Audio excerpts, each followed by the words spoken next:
Avui portem a aprovació reduir una ferida oberta de balafiament i desbessura feta per l'anterior govern. Ja sé que l'europea, no solament content en dir-nos que sempre diguem el mateix, acaba de posar-se la medalla gràcies al seu pla d'ajust.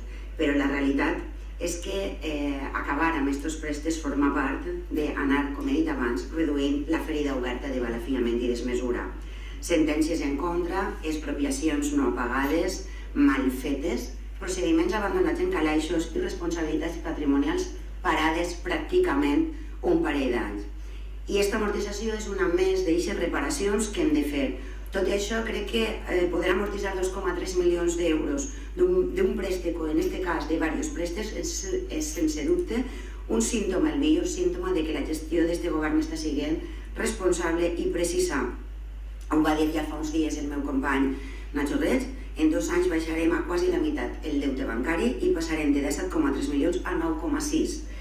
Hem fet els càlculs i saben quin estalvi suposa això per a xativins i xativines?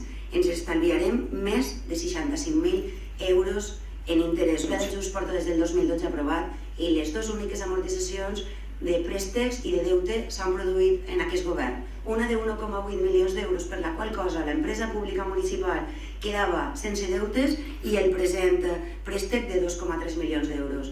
Jo crec que sobra explicació i l'argument més demostrable és que nosaltres tenim paraula perquè complim amb el que vam prometre a les eleccions. Gràcies.